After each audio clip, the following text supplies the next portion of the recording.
That is what a tarpon looks like when it rolls, not to be confused with dolphin or garfish. Tarpon have a distinctive triangular dorsal fin and tail that often breaks the water's surface.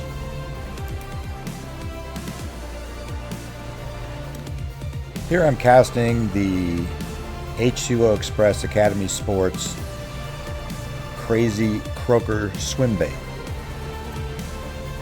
And I'm using a ugly stick 7-foot medium heavy rod with a Saltex 4000 reel and 50-pound super slick Power Pro braid.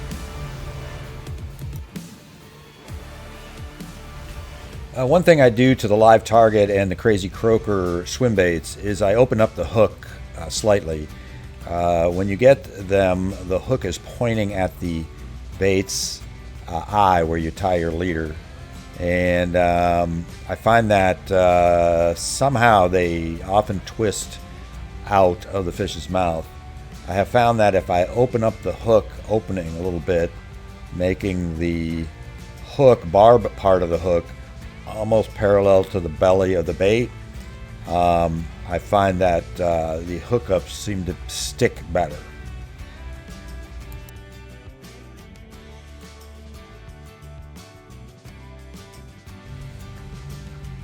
My videos are shot with GoPro 10, 11, or 12s, shot at 4K, 120 frames per second for the smooth, slow motions.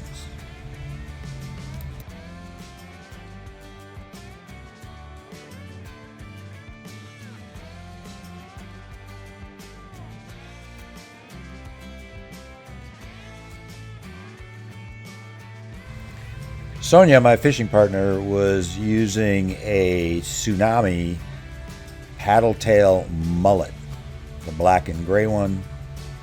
We got several hookups and even caught one with that. This particular part of the river has a deep hole of about 12 to 14 feet, depending on tide, that runs quite a distance between two islands. And these fish seem to hang near the hole, although I've seen them in the shallow water as well.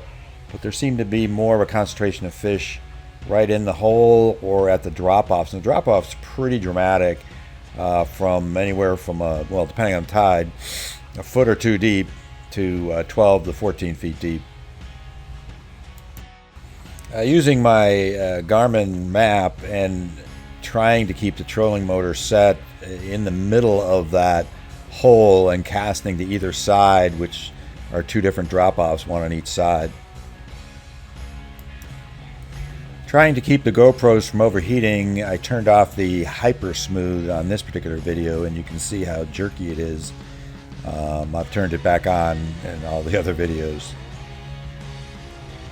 It is absolutely amazing to me how high these fish can jump. If you take a look at their tails are very large. They're just very powerful fish, and one of the challenges is keeping them hooked, obviously, and everybody says bow to the king. That is really hard to do. As soon as they bite, they jump, and you don't even get a chance sometimes to try to set the hook into the mouth of a tarpon, which is, some people have said, like setting the hook into a Formica countertop.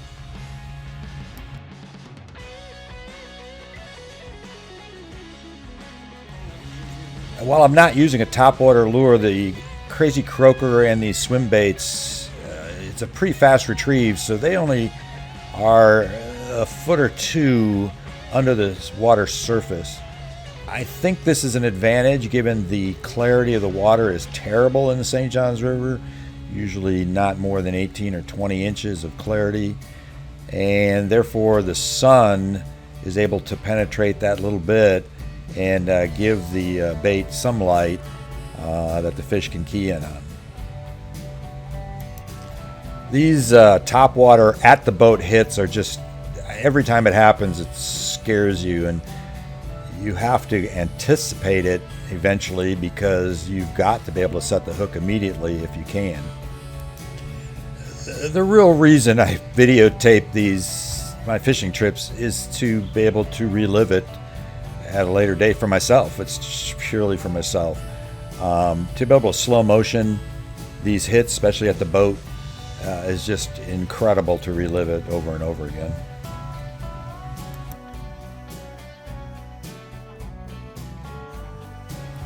This fish is one of the rare ones I was able to actually hook, and got him to the boat.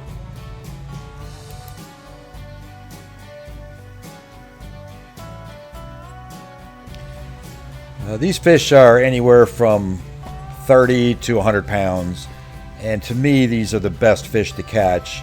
They jump a lot, so they wear themselves out pretty quick. If you're using the adequate gear, 40 to 50 pound braid, 40 to 60 pound mono leader, you're able to get them to the boat pretty quick and get them revived and let them swim off. Now, this rod and reel is a Saltex 6000 with 50 pound Power Pro slick braid and a medium heavy 7-foot Penn Squadron rod, which I really like these rods, not only because they're less than $60, but they have eyes on them that do not have the inserts that oftentimes break out on me when I'm fishing. You can tell the fish is getting tired when the jumps are not getting completely out of the water. They get up to the side of the boat. They do get a chance to rest and to gulp air. They will get a second or a third or fourth boost of energy, and they always have a boost of energy when you try to grab them by their mouth.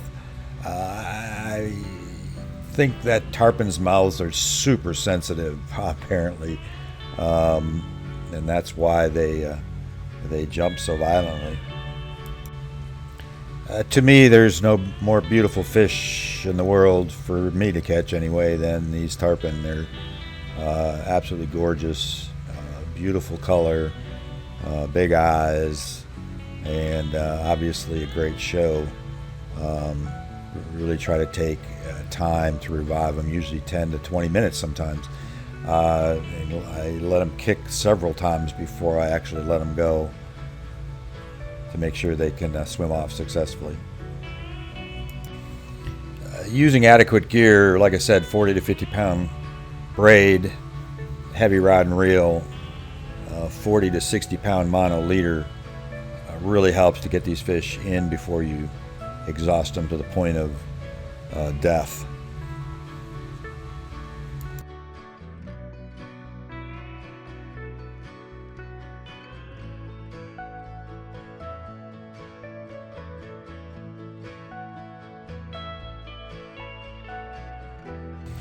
Hey, shout out to Resellers Reef in Orange Park, Highway 17, Matt and Charlie there. Stop in, see what they've got.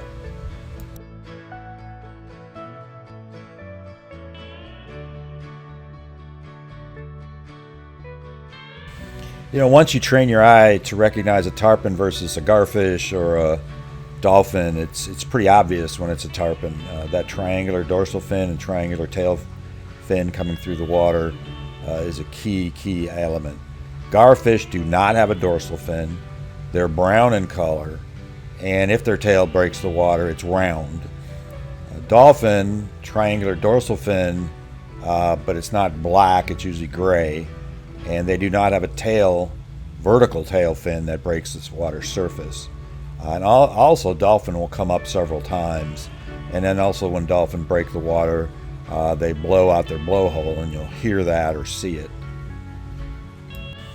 This is a great example of how this fish, this tarpon, hits the bait and travels 20-30 feet underwater in a matter of microsecond to jump again. This is obviously in slow motion, but in real time, it is just a fraction of a second. It goes from one point to 30 feet over so fast.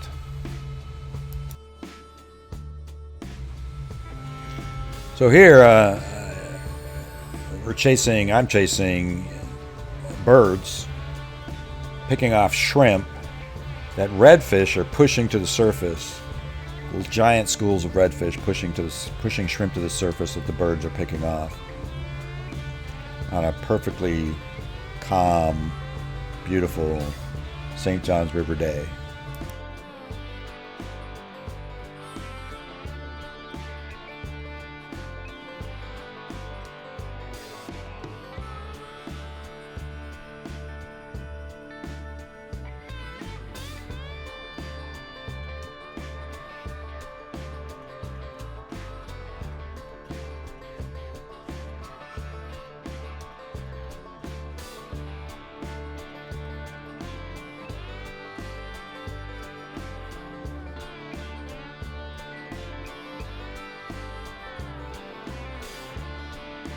When these redfish are feeding like that, they'll hit anything. A rattle trap, a diving bomber, topwater, paddle tail, doesn't really matter. You can throw anything at them.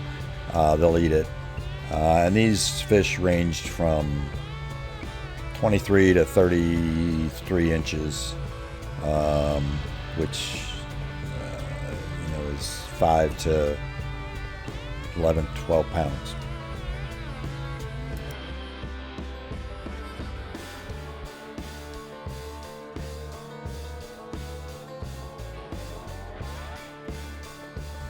And if you're fishing with a buddy, get them to throw near where your fish is fighting, because those redfish are chasing that other redfish who has a bait in his mouth, and they're trying to get it out of his mouth. And if you throw a bait near them, you will probably double hook up.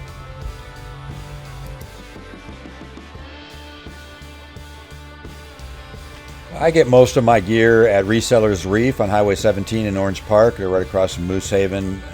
They are a great group of guys there, and a wide variety of equipment.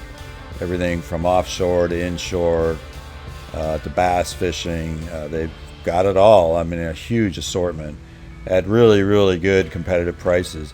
And he's got some very good, like new used equipment. I think 2 or 3 of the reels and rods I use are used at a substantial savings that you can pick up. So give them a shout. Take a look at what they have. They're on Highway 17 in Orange Park, right across from Moose Haven Lodge.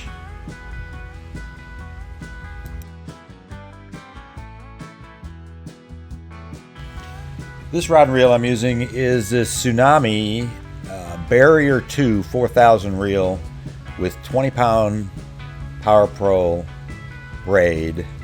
I'm using a 25-pound mono leader and the matching Tsunami rod that comes with it. It's a rod and reel combo that you can pick up at Walmart for $50. If you're looking to get somebody started in fishing and you want to get a good reel and a good rod, this is a great combination. The reel is sealed. I've had them now for going on 4 years, and just don't have any problems with them at all. The rod's a little light, but for these redfish in the slot size, a little over slot reds, it's really a perfect combination.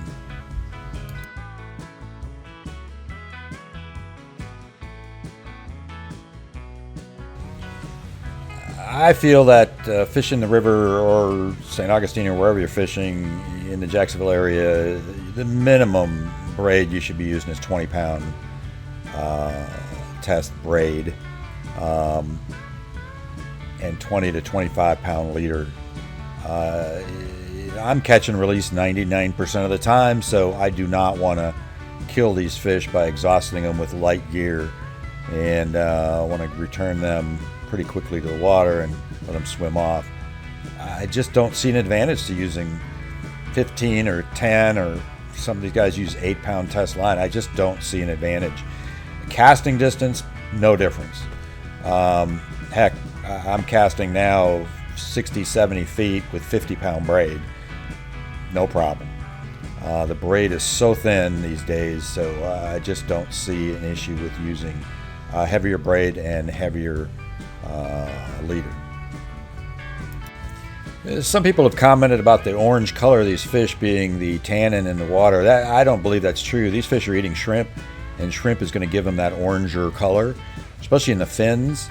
You just don't see that during the winter months when they're not eating as much shrimp. But these redfish were eating a lot of shrimp, and that's got, I think, what's called carotene in them. Shrimp have carotene, which turns some of these fish a little more orange color, but these are really bright orange in their fins.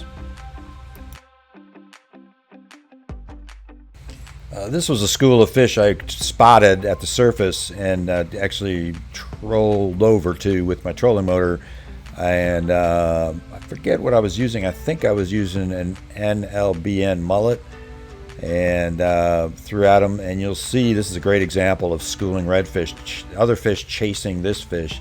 I equate it to chickens. You know, if you throw bread at a group of chickens, they're all going to chase the one with the bread in its mouth, and that's exactly what fish do.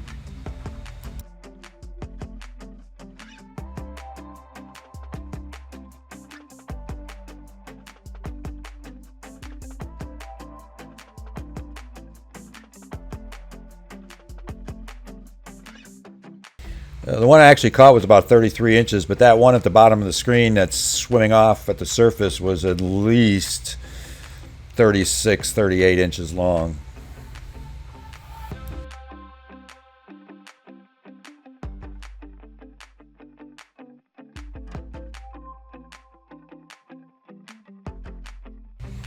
Hey, thanks for watching, and I hope you found the commentary helpful.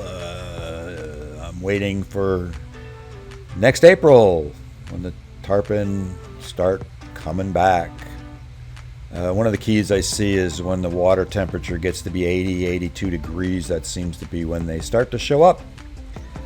So we'll see some more tarpon videos starting next spring. Thanks for watching, and please subscribe.